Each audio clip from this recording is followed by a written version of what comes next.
Educação à distância, mudando realidades.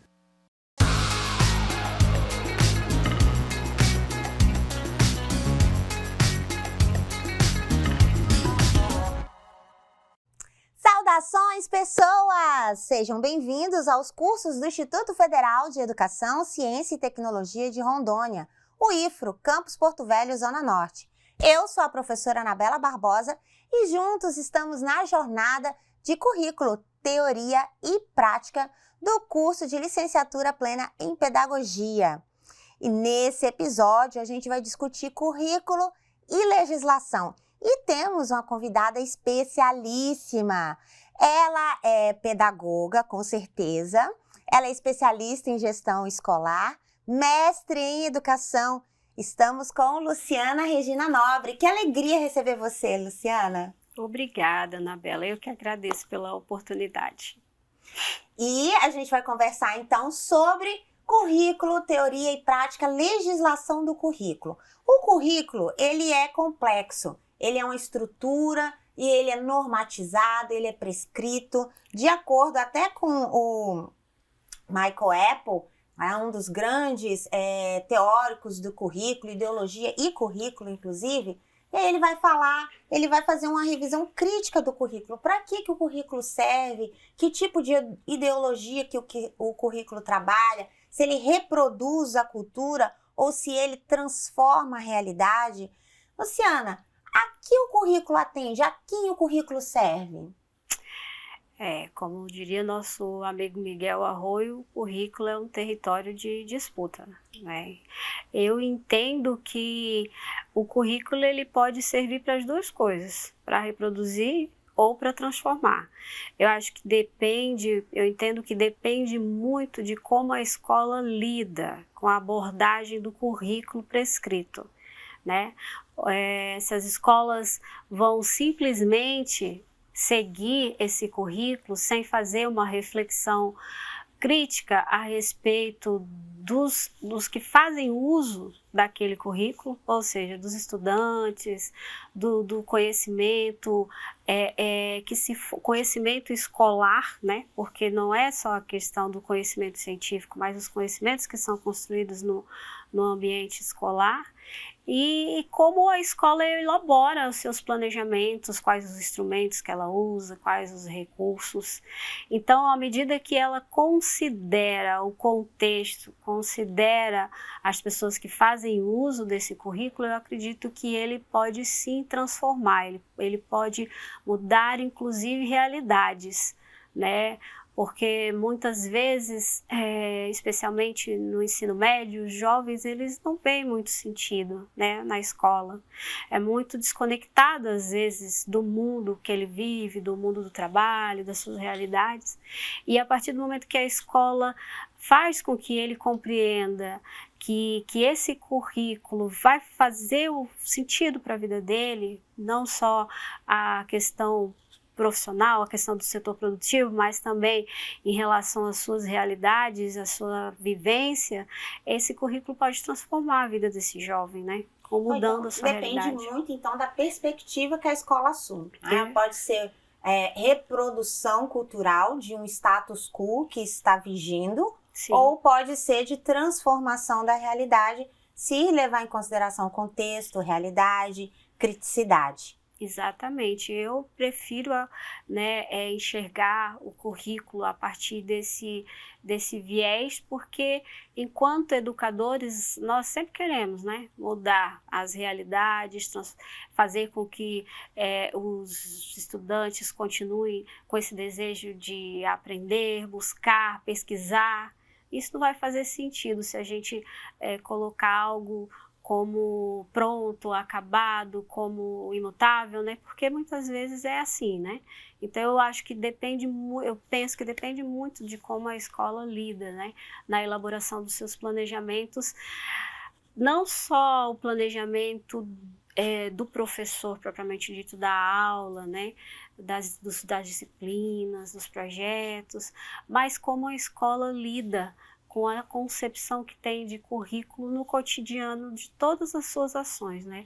Na questão das reuniões com os pais, com os estudantes, com os professores. Por exemplo, se a escola entender o currículo sob uma perspectiva crítica, ela vai, por exemplo, compartilhar aquilo que está previsto para ser trabalhado com os pais, com os estudantes. Se a escola vê por uma perspectiva mais de reproduzir, né, ela vai esconder, né, esse currículo, vai deixar só como um conhecimento do professor.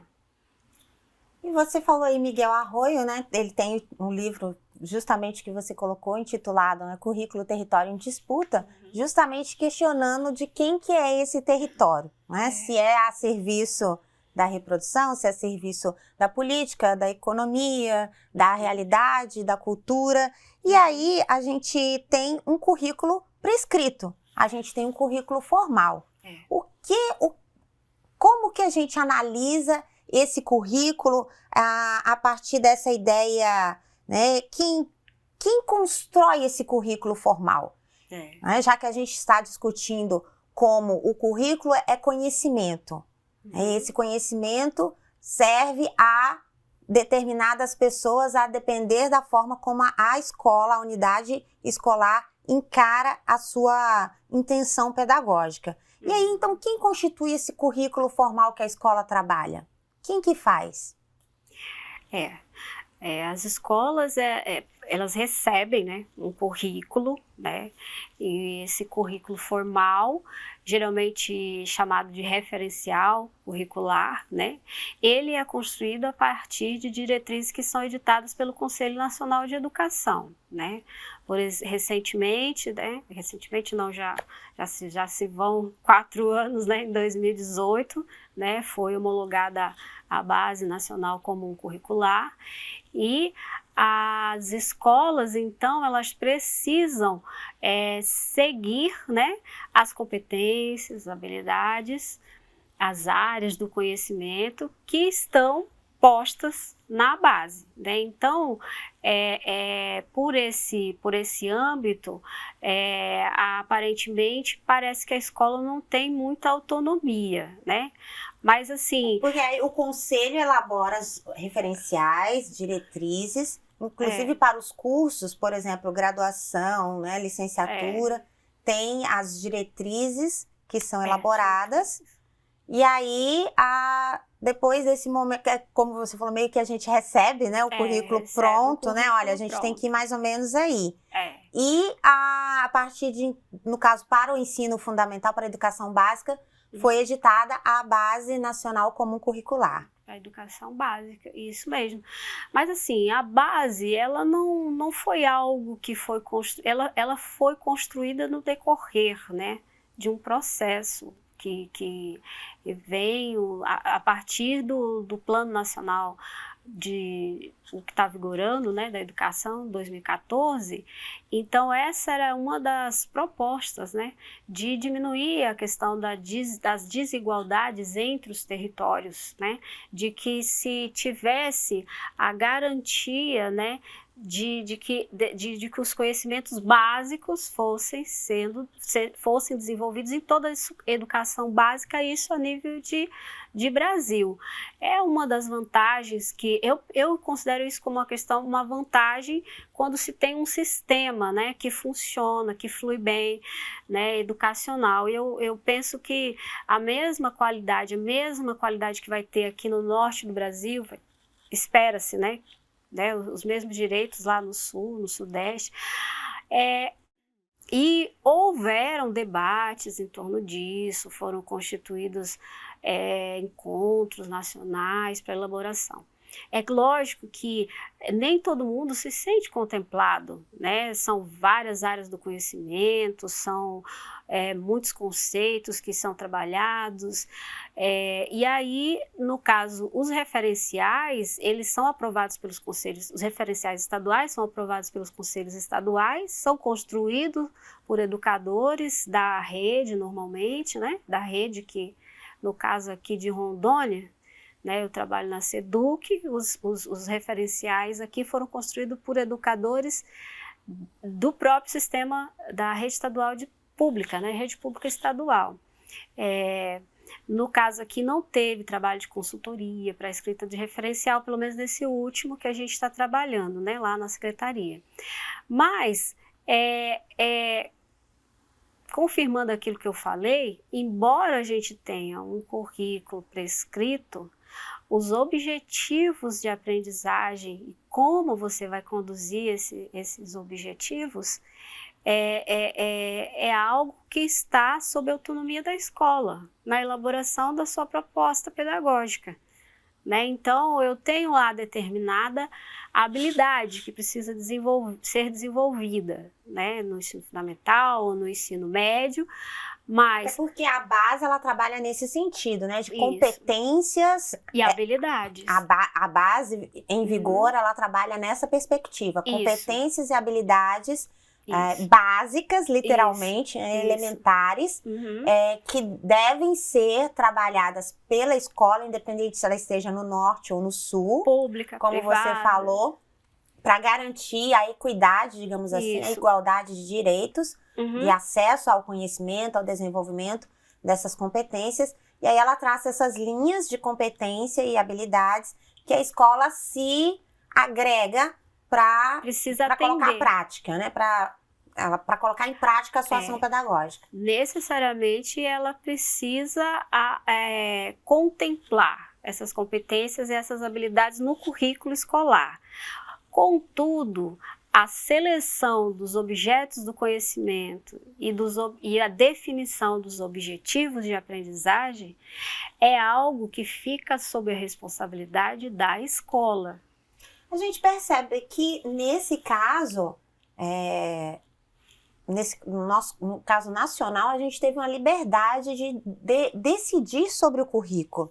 Porque a base, quando ela foi elaborada, ela foi, inclusive, na plataforma digital, vários professores puderam participar. Professores eles não precisavam estar vinculados a nenhuma instituição especificamente, eles podiam ir acessar e sugerir o que foi um movimento pedagógico, democrático, único, digamos.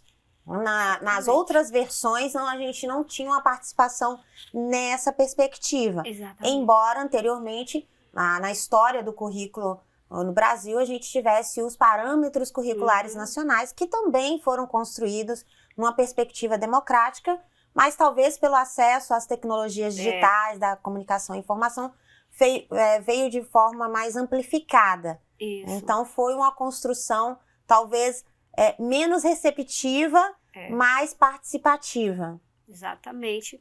E os currículos estaduais foram construídos depois da base, Anabela. Uma das exigências, né, das diretrizes curriculares do próprio Conselho Nacional, dos órgãos que acompanham, né, a elaboração, o Ministério da Educação, o CONSED, era que houvesse consultas públicas, né, para validar esse documento. Então, por exemplo, aqui em Rondônia, isso aconteceu durante a pandemia, o último currículo, né? Então, assim, se não fosse isso, poderia ter ocorrido seminários, encontros, né? Mas, devido à pandemia, foram realizadas essa questão dessa facilidade que a gente tem hoje, né, da internet, foi realizado essa consulta virtual. Aqui em Rondônia, dos 3 processos que ocorreram, eu falo sobre o ensino médio, que é a área que eu trabalho, teve mais de 13 mil participações ao todo. Né? Então, isso é bem significativo. É muito significativo, porque não foi somente de professores as contribuições. É lógico que a maior parte foi de professores, mas houve momentos, porque a consulta ela foi feita por partes desse documento, por vários momentos, né? Por exemplo, houve um momento de se entender quais eram as realidades das escolas, dos jovens, o que eles tinham de anseios, né? para o ensino médio atual e para o novo ensino médio. Então, a partir dali, puderam ser elaborados alguns elementos de arquitetura, foi também possível partes do texto serem analisadas pelos professores, pelas escolas. Houve uma mobilização no sentido das escolas pararem para estudar, né, alguns momentos nos seus horários de planejamento. Então, assim, isso a gente observa, se vocês olharem, tem o observatório, né, do Ministério da Educação, que acompanha a elaboração dos referenciais. Se vocês quiserem buscar, vocês vão ver que houve muita movimentação no Brasil inteiro para a elaboração.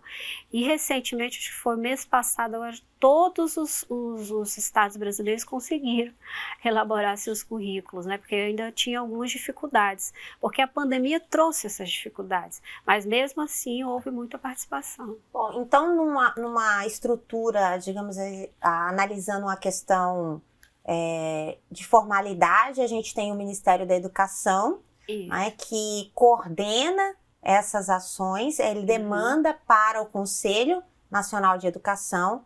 O Conselho Nacional de Educação articula com a construção desses referenciais a partir dessas competências e habilidades. Isso. E aí, depois que é feita essa base, no caso, no Estado brasileiro, que tem uma magnitude territorial e com muita diversidade, passa-se então às secretarias e aos conselhos estaduais de educação, para que eles possam arranjar, né, elaborar seus arranjos pedagógicos a partir das competências mínimas, das competências básicas. Isso. E depois, então tem a BNCC, aí tem os arranjos da rede pública estadual, da rede pública municipal e privada, porque aí é nesse âmbito que é feito.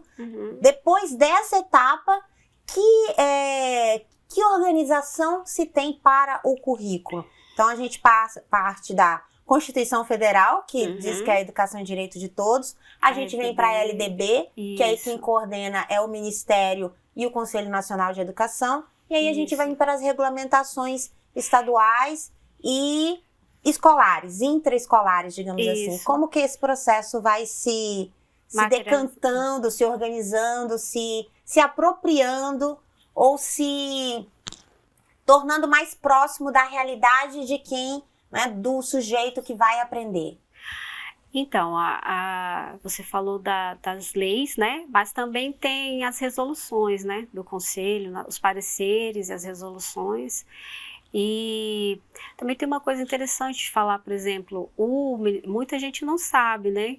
O pessoal que está estudando aí, é importante saber, o Conselho Nacional de Educação, quando eles elaboram um novo parecer sobre qualquer assunto, eles sempre têm um período de consulta para ouvir, para coletar.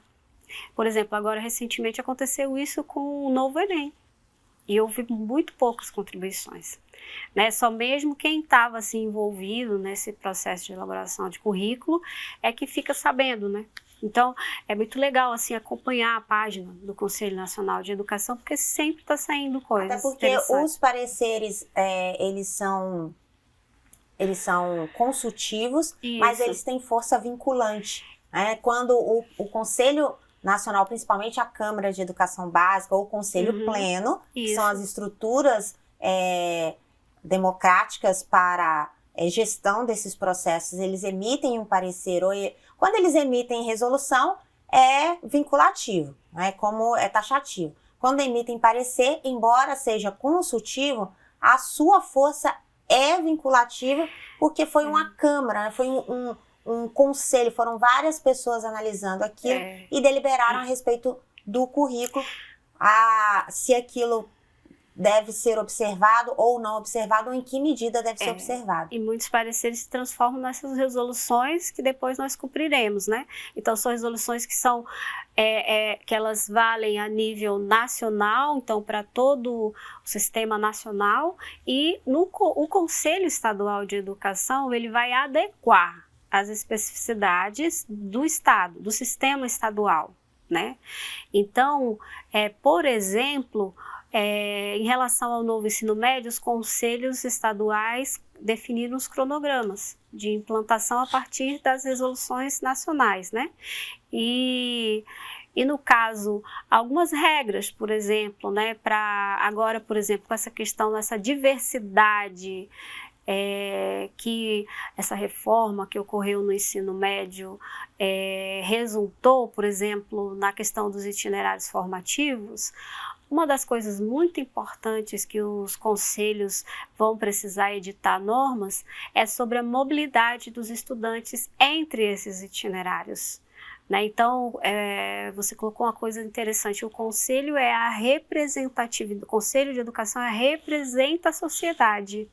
Né? Então, no conselho a gente tem lá pessoas de várias instâncias que representam a educação, tanto da rede pública quanto da rede privada, da educação básica, da educação profissional, educação ensino superior.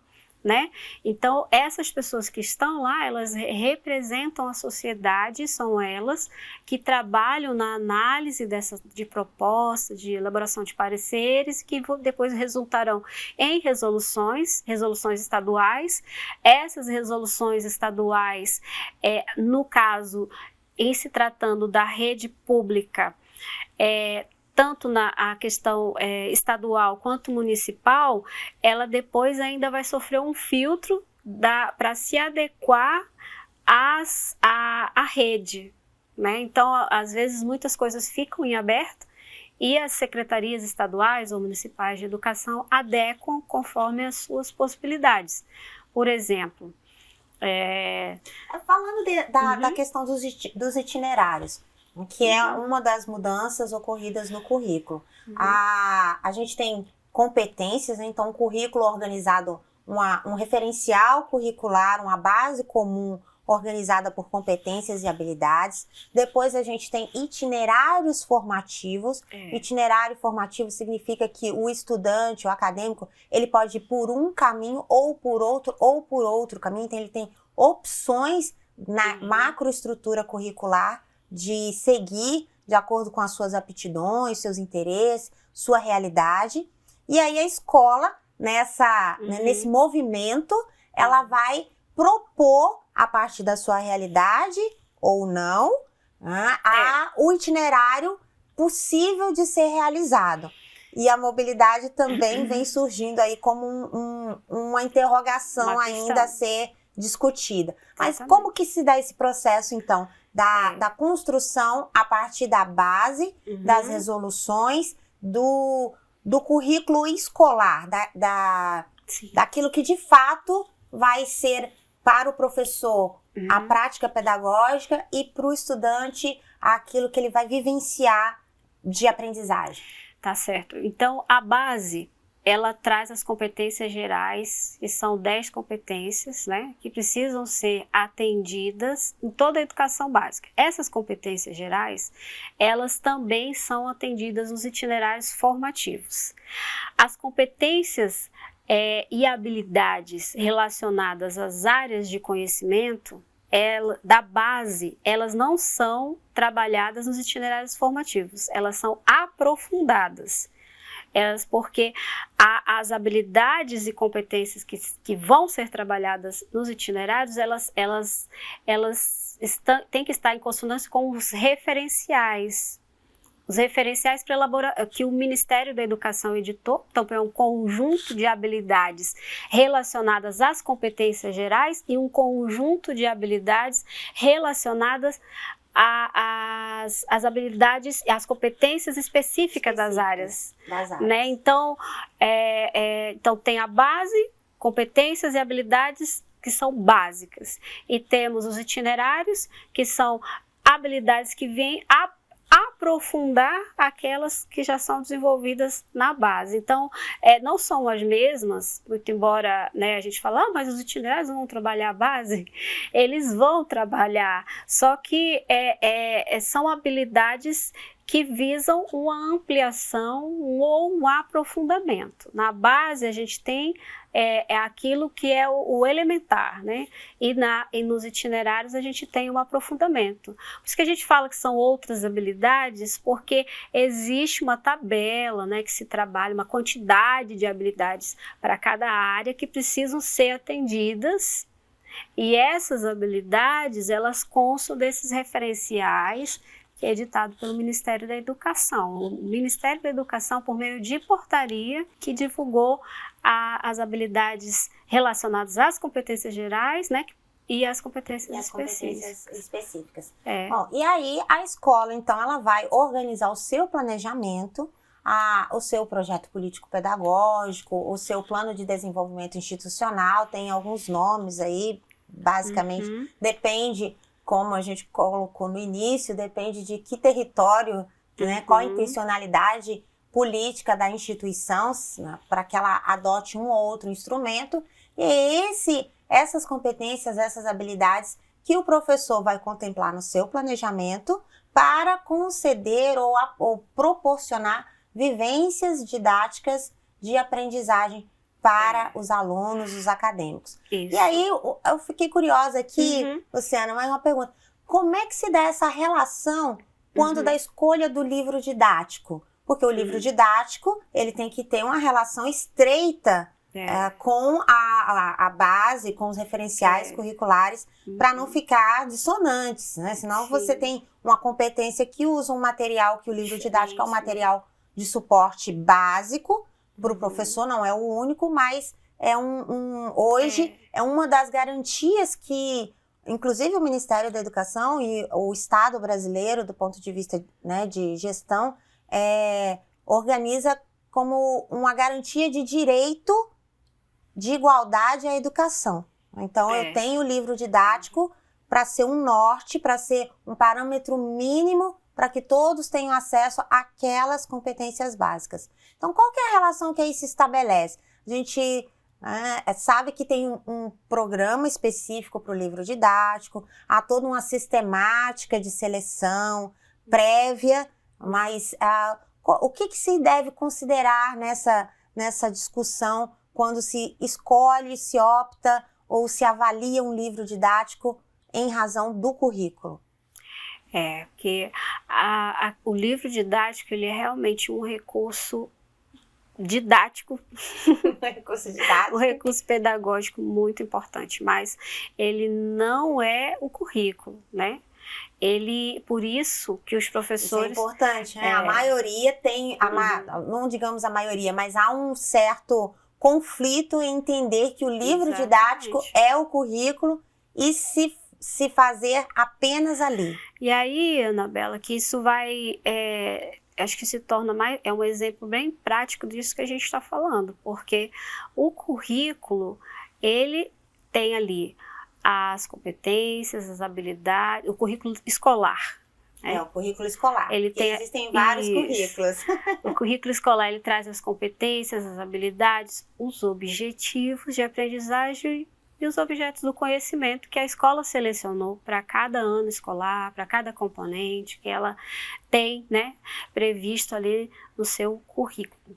Mas, e o livro? E o livro é um recurso que o professor vai escolher que melhor se adapta ao currículo escolar. Esse é o diferencial, né? Então, a escola, ela tem, né, os professores fazem a escolha, muito embora hoje, né, o Programa Nacional do Livro Didático, ele usa uma estratégia que é para que os sistemas, as estaduais, as secretarias, né, definam, estaduais, municipais, elas definam se os livros, né, será exatamente aquele que a escola pediu é o que virá, ou se é o mais votado, né, dentro a nível estadual ou a nível municipal, ou se vai ser por regiões, né? No caso da rede estadual, poderia, né, por exemplo, colocar assim, Porto Velho, então o livro que tiver maior indicação das escolas estaduais da região de Porto Velho, é um grupo, né, de municípios, de escolas. É o que será adotado em primeira opção, é o que o Ministério vai adquirir e enviar. Exatamente, isso eu achei muito bacana, essa possibilidade. Então, esse ano... É uma inovação no sistema, no programa, aliás, no programa do Nacional do Livro Didático. E eu acho que vem atender justamente essa questão dessa mudança, né, para atender a questão do ensino médio, né, que vai ter essas realidades, itinerários diferentes, né? Então, isso ajuda. Até alguns sistemas elaboraram itinerários por região, né? E então isso facilita. Mas nesse caso, os livros de fato vão ter que ser a opção, e o envio pelo Ministério dos Livros vai ter que estar adequado a esses itinerários regionais deliberados pela comunidade escolar. Aí veja só, então a gente tem, por exemplo, os livros para ser trabalhado na base, né, que é uma quantidade de livros, e todos esses livros, você falou, como que a gente sabe, né? Então, eles necessariamente precisam trazer as habilidades e competências previstas na base. O que é importante, que nós estávamos falando da questão da gestão democrática, é que são os professores que escolhem os títulos, os livros. Exatamente. O Ministério da Educação, ele abre edital para a construção dos livros didáticos, então, interessados participam desse edital, editoras e tudo, constroem o livro, é feita uma prévia desse livro, um modelo, que é encaminhado para as escolas, e as escolas analisam os títulos que ela recebe. E ela escolhe primeira, segunda, terceira opção, pelo menos, dos títulos que ela tem maior interesse. Levando em conta que a primeira opção é a que ela tem maior interesse em receber. Então, aí também temos um processo democrático que não é fácil, embora bem estruturado, mas que demorou historicamente muitos anos para se chegar a esse sistema de escolha participativa. Exatamente, os professores têm que dar muito valor para isso, porque, né, é importantíssima a participação de cada professor ali naquele processo, né, de escolha do livro. Aqui em Rondônia, vou falar da área que eu atuo, né, que é no ensino médio, optou-se pela opção em que é adquirido o livro que tem maiores indicações no estado todo, considerando todas as escolas de ensino médio. Porque houve uma grande preocupação dos educadores, né, no ano anterior, que houve a escolha, em relação a essa questão justamente que você colocou da mobilidade. Porque como o referencial aqui de Rondônia para o ensino médio, ele foi aprovado recentemente, agora em 2022, né, ele foi concluído em 2021, mas ele foi aprovado pelo Conselho Estadual e entrou em vigor tudo ao mesmo tempo.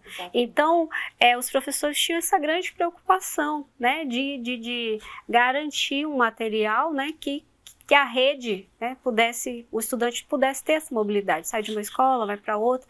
Então, no caso do ensino médio, em relação aos itinerários formativos, são livros que eles não são aqueles livros que vinham antes, por disciplinas, são livros por área, na base também, né? A gente tem uma mudança de paradigma aí, porque até então, mesmo ainda nos parâmetros curriculares, que também já eram uma organização por áreas, mas que durante aí mais de uma década, a gente manteve a estrutura de disciplinas, a estrutura de caixinhas, a estrutura de componentes, né, de quadradinhos curriculares, caixinhas curriculares. E aí caminhamos numa proposta aí de áreas de conhecimento, e é dessas áreas que o professor tem então a liberdade de fazer a transposição didática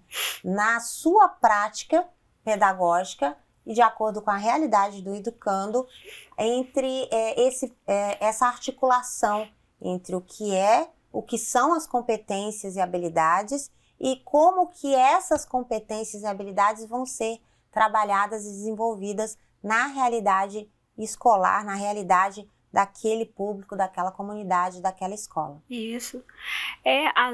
Trabalhar por área, como você falou, não é a novidade, né? Mas efetivamente, como não se retirava os componentes, acabava sendo o currículo compartimentado, né? Em caixinhas. Agora, ainda se mantém os componentes, né? Porque é uma mudança que, para ser efetivada, eu digo da rede estadual, que é onde eu trabalho, para ser efetivada, ela requer um tempo maior. Por quê? Porque, por exemplo, como se contrata um professor hoje? Você contrata, não é um professor de ciências humanas, você contrata um professor de geografia, ou de matemática, ou de história.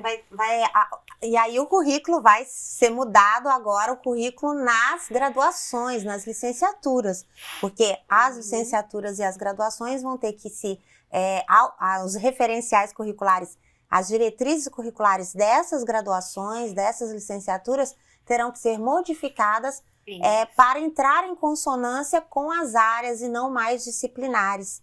Então, novas perspectivas, novas mudanças de realidade, com essa intenção de atendermos a complexidade do ser humano e, ao mesmo tempo, a realidade de cada indivíduo, a perspectiva de cada indivíduo. Então, Luciana, foi uma alegria, né? A gente poderia ficar aqui conversando para sempre, discutir aqui, teríamos linha aí para soltar pipa ainda há muito tempo. Fico muito feliz de receber você, então passo aí para você falar suas considerações, sua dica, seu recadinho para os nossos acadêmicos. Anabela, eu agradeço, né, a oportunidade. Eu sei que são muitos assuntos, é um assunto que a gente gosta muito de conversar, de debater, né? Então, realmente teria muito tempo para falar, precisaria de muito mais tempo para falar, né? Então, eu agradeço, peço desculpas se de repente, né? Mas eu faço um convite para vocês, né, assim como eu falei, né, vocês acadêmicos do curso de pedagogia, é muito bacana aqui em Rondônia, o Conselho Estadual de Educação, ele tem uma página onde ele disponibiliza as normas, né, de acesso público. Então, assim, é muito interessante vocês se apropriarem dessas mudanças que estão ocorrendo na educação básica, né, desde 2018, porque isso vai interferir, né, como você falou, desde o trabalho da escola até na formação dos professores pelas universidades. Obrigada. Muito obrigada, Luciana. Que felicidade receber você aqui nos estúdios do IFRO Campus Porto Velho, Zona Norte, no curso de pedagogia. E evidente que aqui são generalizações. É necessário que você, como a professora Luciana comentou, acesse as páginas dos conselhos estaduais, conselhos municipais de educação, conselhos nacionais de educação, do Ministério, das instituições escolares. É importante você participar desses processos. Tem o site também do Ministério com a Base Nacional Comum Curricular, que você pode acessar, ver o histórico, tudo. Então, aqui são generalizações. Para você conhecer, se apropriar na íntegra e tecer a sua própria perspectiva, o seu próprio ponto de vista, é necessário que você leia, que você procure, que você busque, que você pesquise. Anabela, o Ministério da Educação, ele tem uma plataforma, né, para de repente alguém que já é professor, já trabalha, né, já com a educação, são cursos totalmente gratuitos sobre a base, sobre a BNCC. Você pode se matricular e fazer de todas as áreas, né, do conhecimento. Então, eu acho muito bacana usar ali, né, o site do Ministério da Educação, porque é gratuito, né? Todo mundo pode ter acesso. É público, gratuito. Então, fica aí mais uma dica. E esse foi o nosso episódio sobre currículo, teoria e prática, legislação. Até a próxima. Bonanças!